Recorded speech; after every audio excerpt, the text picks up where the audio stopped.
This is the first lecture of our course. हे foundation lecture आहे. Foundation तुमचं जेवढं मजबूत असेल ना, तुमची वरची बिल्डिंग तेवढी जास्त मजबूत असते. शेअर मार्केट तुम्हाला शिकायचं आहे तर शेअर मार्केट आहे ना, हे खरंच रिस्की आहे. इथे ना 90% लोक लॉसमध्ये असतात, फक्त 10% लोकच प्रॉफिट कमवतात. ही प्रोबॅबिलिटी आहे. कॉंग्रॅच्युलेशन, तुम्ही सगळे त्या 10% मध्ये बसण्याच्या पहिल्या पायरीवरती आलात. मला काय माहीत नाही हे जर का मला माहिती असेल तर खरंच तुम्ही एका चांगल्या रस्त्याने चाललात. मला काय माहिती आहे हे सगळ्यांना माहिती असतं, पण काय माहित नाहीये ना, हे मात्र तुम्हाला माहिती असलंच पाहिजे. एका स्ट्रक्चरल वेने जर का तुम्ही शेअर मार्केट शिकताय ना, तर खरंच तुम्ही त्या जर्नीकडे जायची वाटचाल चालू केली. शेअर मार्केटचं भरपूर सारं नॉलेज युट्यूबवरती, इंस्टाग्रामवरती, इथे तिथे काका मामा चुलते यांच्याकडून तुम्हाला मिळणार आहेच. पण एक स्ट्रक्चरल वेने माहिती पाहिजे, तर त्यासाठी मात्र कोर्स घेऊन शिकणं गरजेचं आहे. ज्या गोष्टीसाठी तुम्ही आलात, नोट्स मेंटेन कराल. मी जे सांगतोय शिकवतोय ना, ह्या गोष्टीचे स्वतःचे नोट्स काढाल. मी तुम्हाला नोट्स प्रोव्हाइड करेनच. हे जे इथे तुम्ही पीपीटी बघताय ना, या गोष्टी तुम्हाला मिळतीलच अल्टिमेटली. पण स्वतःचे नोट्स स्वतः काढा, स्वतःच्या भाषेमध्ये काढा. मी बोलताना मध्ये थोडासा गॅप ठेवतो किंवा एखादं उदाहरण देत असेल तर ते उदाहरण सुद्धा मेन्शन करा.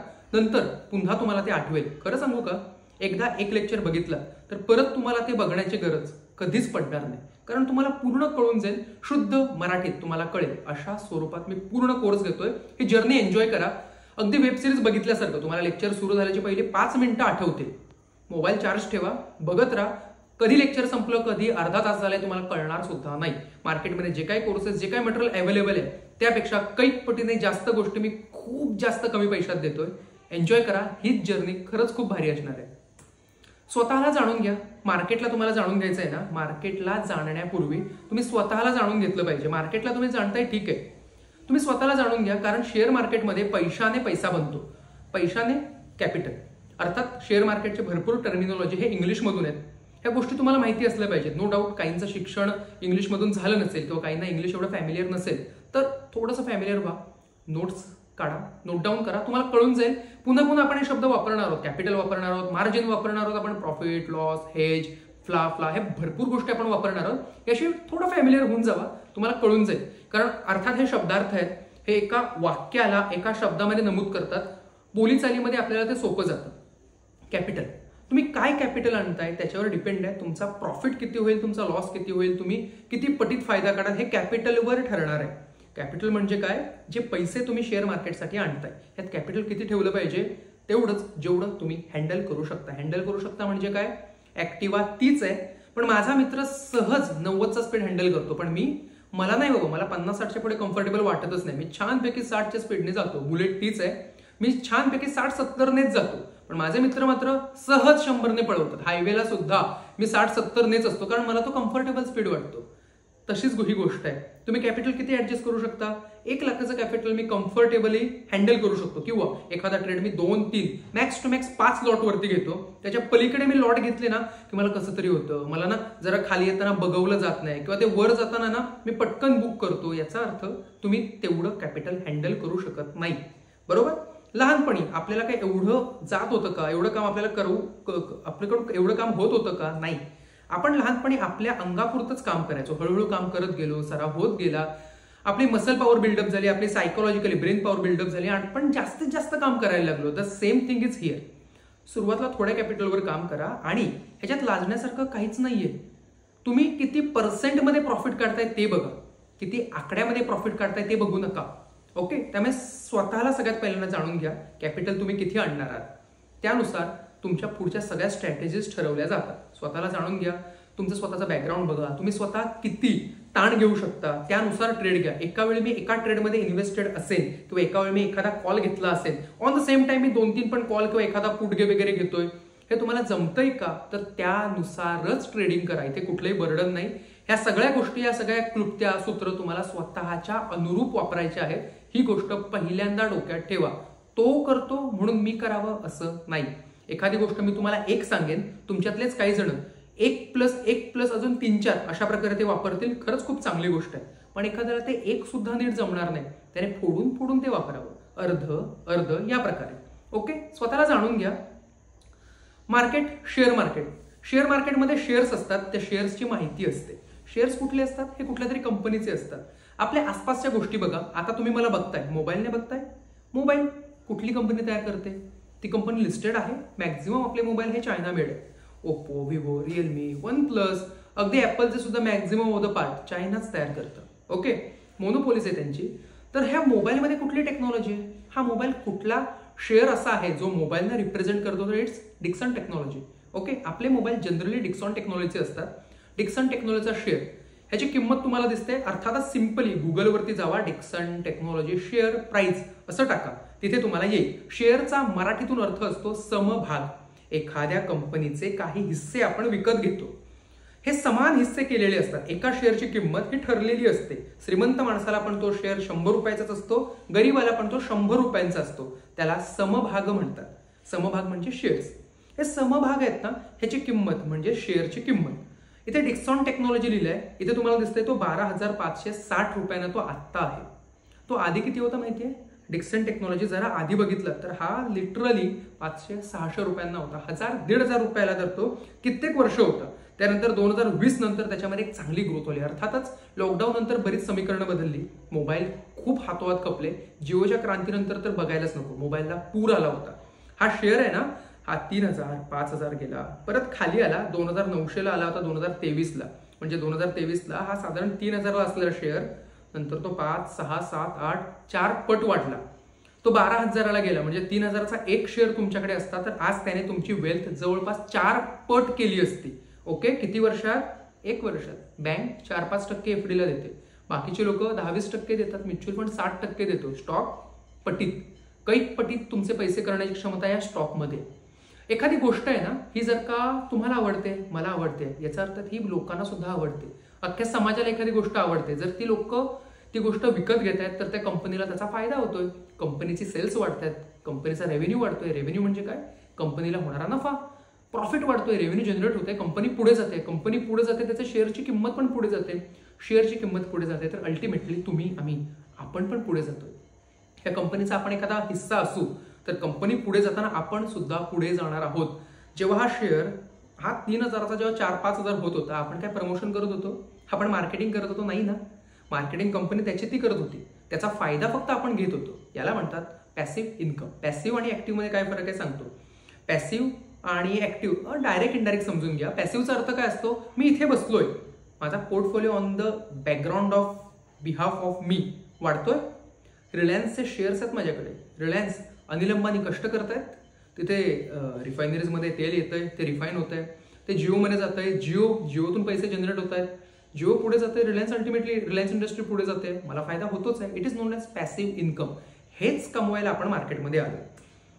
सिंपल स्कॉच ब्राईट प्रत्येकाला माहिती असतील, शक्यतो महिलांना हे जास्त फॅमिलियर असेल. अर्थातच पुरुषांनाही फॅमिलियर असलं पाहिजे.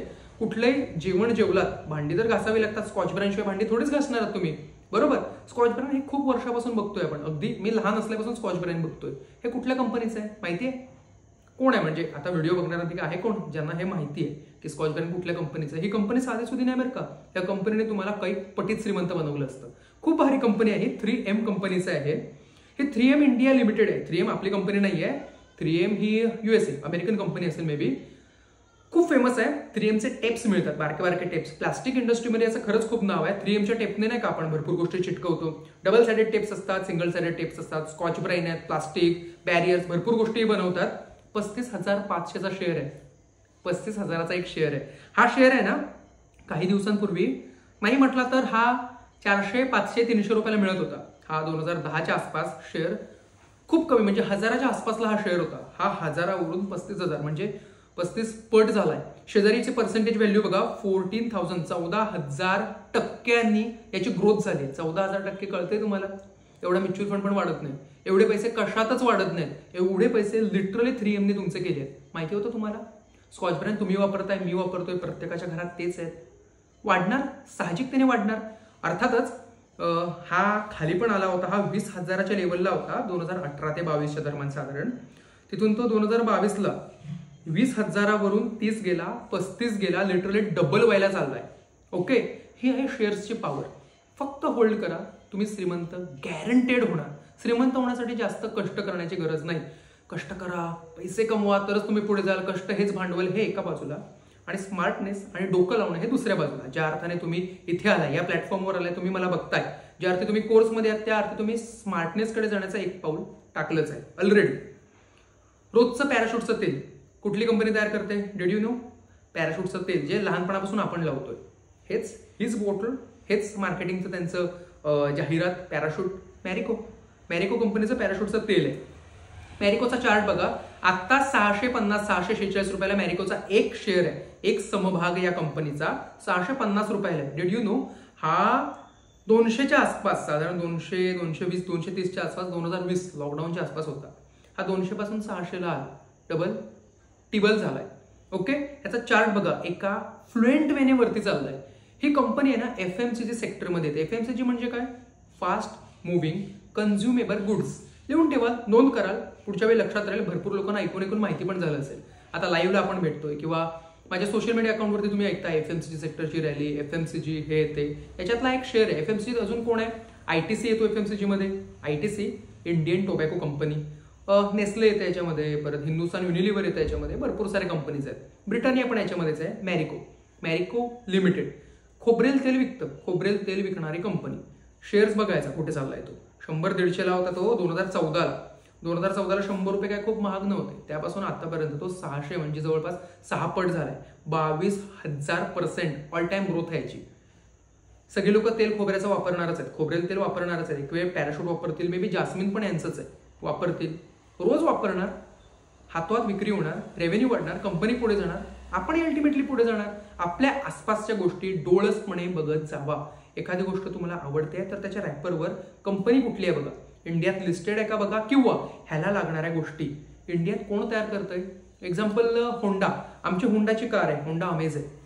होंडा तर इथे नाहीये, होंडा जापनीज कंपनी आहे, लिस्टेड पण ती जापनीज मार्केटमध्ये आहे, निक्कीमध्ये येते. निक्की हे जापनीज मार्केटचं नाव आहे. अर्थात पुढे आपण शिकणार आहोत इंटरनॅशनल मार्केट्स, त्यांच्या गोष्टी पण आपण बघणार आहोत, त्यावेळी आपण बघू. ही कंपनी त्यांच्याकडे लिस्टेड आहे. आपल्याकडे याचे कोणतरी पार्ट्स बनवतच असेल ना, शोधू शकतो सहज. कोण मिंडा बनवते का याचे पार्ट्स? याचे पार्ट्स कोण बनवते, याला सप्लाय कोण करतंय, याचं सप्लाय चेन कोणाकडे आहे? किंवा होंडाचे कार लोक घेणार आहेत, लोन काढूनच घेणार ना. कार ही गोष्ट अशी नाही की तुम्ही सहज जाऊन घेताय. खूप कमी लोक असतात जे ऑन कॅश कार घेतात, बाकीचे लोक लोन काढून घेतात. कार घेणार, लोन तर घेणारच ना. कुठला फायनान्स देतं लोन? वाढणार, फायदा आपलाच. त्याच पद्धतीने डॉमिनोजचा पिझ्झा आठवड्यातून एकदा, जर शहरात राहताय तुम्ही तर आठवड्यातून एकदा, गावात राहताय तर महिन्यातून एकदा दोनदा हे चटक तुम्हाला पिझ्झाकडे घेऊन जातेच. कोण बनवतं? डॉमिनोज आपली कंपनी नाहीये, पण आपल्याकडे ज्युबिलियंट फूड वर्क्स लिमिटेड हे बनवतं. 600चा शेअर आहे ज्युबिलियंटचा, जो आता बघा साधारण 200 रुपयापासून तो 400 गेला, 500 गेला, किती पुढे गेला बघा ज्युबिलियंटचा. ओके, डॉमिनोज फेमस होणारच आहे, लोकांना जिभेची चटक लागणारच आहे, लोक खाणार आहेत, हातोहात शेअर सुद्धा वाढणारच आहे. दिस इज सो कॉमन थिंग. हे बेस आहे, दिस इज अ फाउंडेशन. हेच तुम्हाला कळणं गरजेचं आहे. बुलेट आपल्या वडिलांच्या काळात, आजोबांच्या काळात पण हीच फेमस होती. एक स्टेटस होतं की तुमच्या घरासमोर बुलेट आहे. आपल्या काळात हीच स्टेटस आहे, आपल्या पुढच्या काळात सुद्धा हेच स्टेटस सिम्बल असणार आहे. त्या काळात पण ही गाडी महाग होती, आपल्या वडिलांच्या काळात महाग होती, आपल्या काळात सुद्धा महाग आहे, आपल्या मुलांच्या काळात सुद्धा ही महागच असणार आहे. कुठली कंपनी बनवते बुलेट? Royal Enfield शोधताय? नाही, ती ही गाडी भारतामध्ये आयशर मोटर्स बनवते. आयशर मोटर्स लिमिटेड, खूप ठिकाणी ऐकलं असेल आयशर मोटर्स. आयशर मोटर्स तुम्ही आयशरचे ट्रक बघितला असाल, हायवेवरती 5 पैकी 1 ट्रक तर आयशरचाच असतो. अगदी महाराष्ट्र परिवहन महामंडळाच्या एसटी, काही एसट्या आयशर मोटरने बनवल्यात, काही परिवर्तित बस बघितला असाल आयशर मोटर्सचे आहेत. खरंच खूप कम्फर्टेबल असतात Eicher Motors. Efficient, effective product बाहेर काढतात. बुलेट हा made like gun and fire like bullet अजूनही फेमस आहे. ते डुक डुक डुक डुक अजूनही लोकांना आवडतं. फॅन फॉलोअर खूप आहेत त्याचे. अर्थात गाडीची कार्यक्षमता एक वेगळा बाब आहे आणि गाडीची पॉप्युलॅरिटी एक वेगळी गोष्ट आहे. काही गोष्टी शो ऑफसाठी घेतल्या जातात, बुलेट हे शो ऑफमध्ये ऑलवेज टॉपला आहे. जर तो टॉपला आहे तर त्याचा प्रोडक्ट खपणार तर कंपनी पुढे जाणार, कंपनी पुढे जाणार तर आपणही पुढे जाणार. गरज आहे फक्त त्याचे शेअर्स होल्ड करण्याची, म्हणजे त्या कंपनीचा आपण एक भाग असण्याची गरज आहे. तुम्ही खूप वेळा ते युट्यूबवर ऐकला असाल, नसाल तर एकदा बघून घ्याल, किंवा मी पण त्याच्यावर एखादा व्हिडिओ बनवेनच येत्या काळात. आयशर मोटर्स म्हणजे तुम्ही बुलेट घेण्याऐवजी 1.25 लाखाची 1.5 लाखाची बुलेट घेण्याऐवजी जर तुम्ही आयशर मोटर्सचे शेअर्स घेतले असते तर आता तुमच्याकडे किती पैसे झाले असते. नाही का ते उदाहरण सांगतात, राम आणि श्याम. रामने एक बुलेट घेतली, ते डेप्रिसिएटिंग अशीट्स आहे, 1.5 लाखाची बुलेट काही दिवसांनी 1.35ला आली, मग ते 1 लाख त्याची किंमत झाली, काही वर्षांनी ती आता 80,000 तो सेकंड हँड विकणार आहे. ऑन द सेम टाइम श्यामने काय केलं होतं, तेवढ्याच रुपयाचे आयशर मोटर्सचे शेअर्स घेतले होते. एकाचे एवढे झाले, त्याने स्प्लिट दिलं, एवढे झाले, आज त्याच्याकडे लाखो रुपयांनी पैसा आहे आणि ह्याच्याकडे काहीच नाहीये. उलट तो पेट्रोल घालून घालून ते बुलेटच्या रिपेअर्स आणि मेंटेनन्स करून करून तो डबघाईला आलाय. असे 2 उदाहरणं तुम्ही ऐकलं असाल. खरं तुम्ही जे ऐकताय ना ती गोष्ट जर का भरपूर लोकांकडून ऐकली जाते तर बऱ्यापैकी या गोष्टी खऱ्या असतात. ह्या शेअरमध्ये एवढी ताकद आहे की याने तुम्हाला सहज करोडपती केलं असतं. पण हा शेअर स्वस्त आहे? अजिबात नाही. हा शेअर्स आहे ना एकीकडे आम्हाला बाय करण्यासाठी आमच्याकडे पैसे नसायचे आयशर मोटर्सला. कारण हा त्या काळात तुम्हाला सांगू का 25-30 हजाराचा शेअर होता. 25,000-28,000ला हा शेअर होता. हा मला वाटतं लॉकडाऊनच्या नंतर स्प्लिट दिलं होतं. 1:10 स्प्लिट दिलं होतं. म्हणजे एका शेअरचे 10 तुकडे झाले होते. तेव्हा तो कुठे 2,500ला आम्हाला बाय करता आला. 2400-2800 रुपयाला तेव्हा आम्ही बाय करून ठेवला होता. याने लिटरली पैसे डबल केले. 2500 वरून हा 5,000ला म्हणजे डबल झाला लिटरली. पण हा स्वस्त आहे ऑन द टर्म्स ऑफ मनी बोलतोय आपण एका कॉमन सेन्स टर्मने बोलतोय. P ratio, ROE, return on equity याविषयी आपण अजून बोलत नाही आहोत. आपण येत्या काळात त्याविषयी सुद्धा बोलू. हा प्रत्येक वेळी महागच होता. बुलेट ही प्रत्येक पिढीमध्ये महागच बाईक होती. म्हणजे आपल्या आजोबांच्या काळात पण बुलेट महागच होते. बुलेट आपल्या वडिलांच्या काळात तर ती महाग होतीच. ती स्टेटस सिम्बल बनली. आपल्या काळात अजूनही महागच आहे बुलेट. मी 1.5 लाखाला बघितली होती कॉलेजमध्ये असताना. ती 2 लाखाला बघितली होती. आता ती 2.25 लाख. आता मी घेतली 2.84. लिटरली 2.25-3 लाखाला बुलेट आहे. त्याची किंमत येत्या का 3.5-4 लाख. ती वाढणारच आहे बिकॉज इट्स स्टेटस सिम्बल. लोक त्याला घेत आहेत. त्याची किंमत वाढते. डिमांड पूल पण म्हणतात. एखाद्या गोष्टीची डिमांड सतत तयार होत आहे. बुलेटला वेटिंग आहे, वेटिंगने बुलेट मिळते वगैरे वगैरे. तर डिमांड क्रिएट होते. अशा वेळी ती गोष्ट महाग होतेच. याचा शेअर्स बघा हा 2014ला साधारण 1000च्या आत होता. 400-500 रुपयाला शेअर 2014ला होता. 2014ला 500 रुपये काही खूप मोठी गोष्ट नव्हती. 500 रुपये सहज मिळायचे. तेव्हा जर का तुम्ही 500 रुपयाचा एक शेअर घेतला असता तर आतापर्यंत स्प्लिट बोनस करत करत करत करत नाही म्हटलं तर एक 7-8-10 हजार तुमचे झालेच असते. गॅरंटेड झाले असते. हा 1000ला गेला, 2000ला गेला, 4000ला गेला आणि आता तो लिटरली 4,922 रुपयांना आहे. ओके. एक शेअर तुमचं आयुष्य कसं बदलू शकतो याविषयी मी तुम्हाला सांगतोय. Eicher Motors. ओके. साधारण गुगलला जावा, शेअर प्राइस टाका, तुम्हाला 2 मिनिटात येऊन जाईल. हा जवळपास 4 लाख% हा वाढलाय. म्हणजे याची ग्रोथ किती पट झाली तेवढी बघा. Life boy. आपने लाईफ बॉय किया क्या खूप वेळा बघितला असाल. कुठल्या कंपनीचं आहे? Did you know life boy कुठली कंपनी तयार करते? Life boy Hindustan Unilever. Okay. नावात हिंदुस्तान आहे पण ही काही भारतीय कंपनी नाहीये. ही परकीयच कंपनी आहे पण नाव मात्र याचं हिंदुस्तान युनिलिव्हर आहे. हिंदुस्तान युनिलिव्हरचा हा एक अप्रतिम प्रोडक्ट आहे. लहानपणापासून आपण बघतोय. म्हणजे मला तर आठवतं मी 2008-9ला ना आमच्या घरासमोरच्या एका घरावर लिहिलं होतं आपने लाईफ बॉय किया क्या. आता सुद्धा बंटी तेरा साबुन स्लो आहे क्या. लाईफ बॉय कंटिन्यू ऍडव्हर्टाईज असते, कंटिन्यू खप होते. मला पण आठवतं मी कित्येक वर्ष लाईफ बॉय वापरलाय. लाईफ बॉय वापरताय, हिंदुस्तान युनिलिव्हर. लक्स वापरताय तरी सुद्धा हिंदुस्तान युनिलिव्हरच. कॉफी पिताय, ब्रू, हिंदुस्तान युनिलिव्हर. थंडी आली आहे, व्हॅसलीन लावताय, हिंदुस्तान युनिलिव्हर. लिटरली अगदी हॉर्लिक्स जरी पिताय ना तरी दूध की शक्ती बढाय, हिंदुस्तान युनिलिव्हर. इतका जबरदस्त आणि भारी शेअर. तुम्ही आसपास तुमच्या घराच्या बघा हिंदुस्तान युनिलिव्हर नाही म्हटलं तर तुम्हाला 7-8-10 ठिकाणी आढळणार म्हणजे आढळणार. 1 डझनभर घरातल्या तुमच्या वस्तू हिंदुस्तान युनिलिव्हरच्या असणारच. मग तुम्ही श्रीमंत असा, गरीब असा, मध्यमवर्गीय असा किंवा कोणी असा. गरीब असाल तर लक्स तुमच्याकडे असणारच असणार. श्रीमंत असाल डव तर असेलच. डव परत हिंदुस्तान युनिलिव्हर. हा शेअर आता 2800 रुपयांना आहे. तुम्ही आता मागे 3-4 शेअरचा चार्ट बघितला असाल आणि हिंदुस्तान युनिलिव्हरचा चार्ट बघा. ह्याची ग्रोथ बघा एक लेवलने वर चाललाय. ह्याने कधी खाली येताना बघितले तुम्ही याला? म्हणजे बघा 2006, 10, 14 वर गेला, 18 वर गेला, 22 वर गेला. ऑन द सेम टाइम तुम्ही आयशर मोटरचा चार्ट बघा. हा मधल्या काळात कोविडच्या काळात किती पडला होता बघा. इथे अक्षरशः दरी निर्माण झाली. म्हणजे त्याने 2 स्प्लिटच केले, हा डोंगर आणि पुढचा डोंगर. त्याच्या पुढे बघा जुबलियंट फूड बघा. याने तर एका वेळी हाय मारला होता 800चा, परत तो खाली आला. हा आणि इथे बघा हा आपला हिंदुस्तान युनिलिव्हर एक गतीने पुढे चाललाय. खाली आलाय तो पण एवढा नाही खाली आलाय. FMCG सेक्टर म्हणजे फास्ट मुव्हिंग कन्झ्युमेबल गुड्स, मॅरिको आणि हा एकाच सेक्टरमध्ये आहे. पण हा शेअर किती ताकदवान आहे बघा. हा खाली आलाच नाही. मला माझे पैसे सेफ ठेवायचे, माझे पैसे बुडले नाही पाहिजेत, खाली नाही गेले पाहिजे. अर्थातच मॅरिकोमध्ये ज्यांनी 800 रुपयाला बाईंग केली असेल त्यांना आता 600-700 रुपये म्हणजे किती कमी वाटत असेल ना. त्यांना आपला लॉसमध्ये पोर्टफोलिओ दिसत असेल तर same thing like that. Hindustan Unilever कधीच तुम्हाला रेट दाखवणार नाही. बाय करा एका चांगल्या लेवलला. हा कंटिन्यू तुम्हाला ग्रीनरी दाखवत जाणार. ह्या नाही म्हटला तरी एक 1500% ऑल टाइमच्या अप चाललाय तो. ओके. म्हणजे हा कधी एकेकाळी 60, 70, 80 रुपयाचा शेअर, हा म्हणजे एका साबणा एवढ्या किमतीत मिळणारा शेअर हा आज 2800 रुपयाला गेलाय. म्हणजे हा किती महाग झालाय बघा. शेअर ना पकडून ठेवा, ते वर जातात, ते तुम्हाला सुद्धा वर घेऊन जातात. पटीत वाढणारे शेअर्स बघतोय आपण, अर्थातच आपल्या आसपास जे आढळतात तेच.